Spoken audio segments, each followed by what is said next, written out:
Well, the way we define sex really is something, people think that it's an automatic biological phenomenon. Men get erections, therefore they want to penetrate women, therefore they have intercourse, therefore they have orgasm, and since that can lead to reproduction, that must be something that Mother Nature created to make, quote, sex.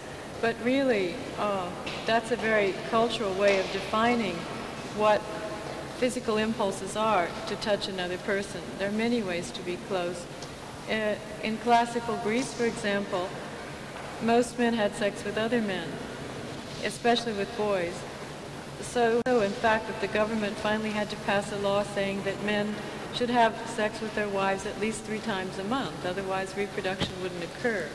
So I think to call sex a biological given is really short-sighted, historically speaking. Several feminist writers and I have been talking about this for a long time.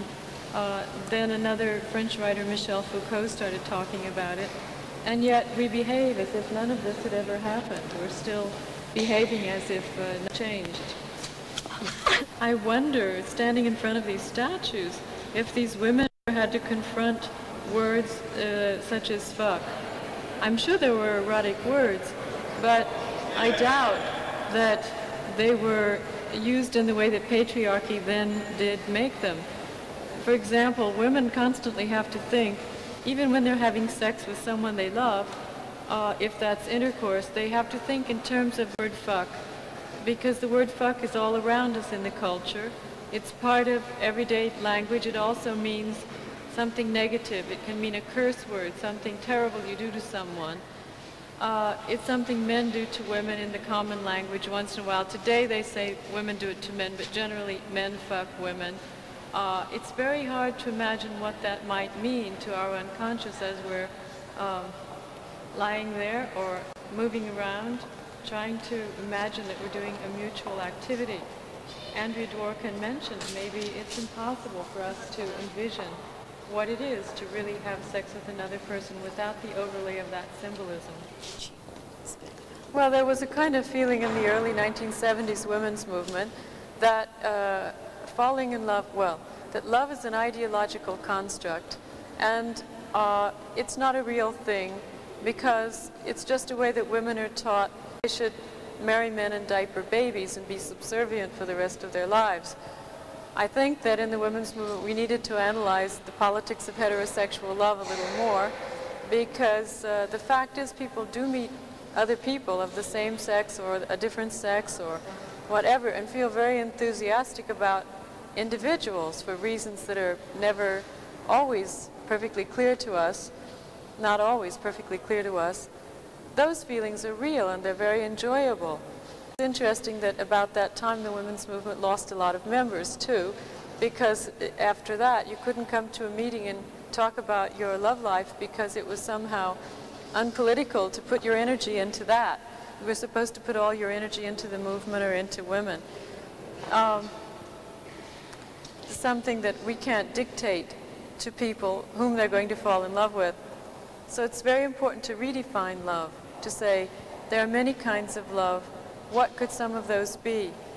Is passion a thing? Is falling in love a juvenile thing? I don't think so. I think that there are very important feelings that happen to people, things that you want to enjoy.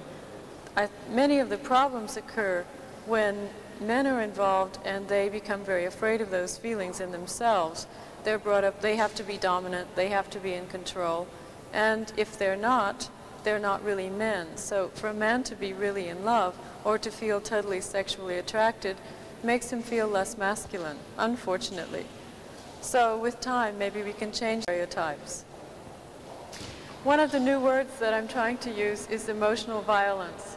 One of the places that most clearly can be fitting is a time a lot of women talk about, which is after the first time that you had sex with somebody for the first time, or with a man, to be precise, for the first time.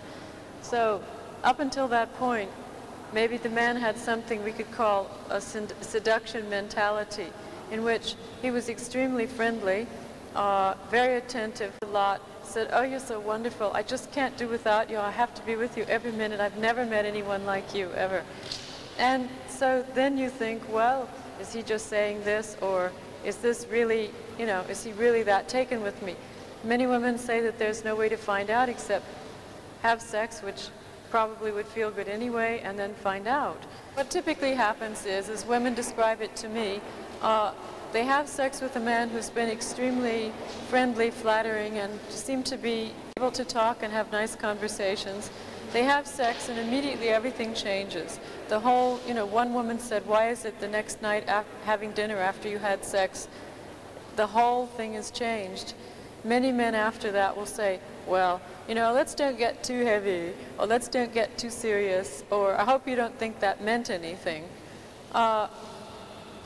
That's a kind of emotional violence, because if he wasn't sure beforehand whether it meant anything, then perhaps he should have made that very clear in the beginning. In any case, to not call for days on end after having sex with a woman, given the culture we live in which the double standard is still very prevalent, is really something that puts women into a psychological tailspin, wondering, well, what happened?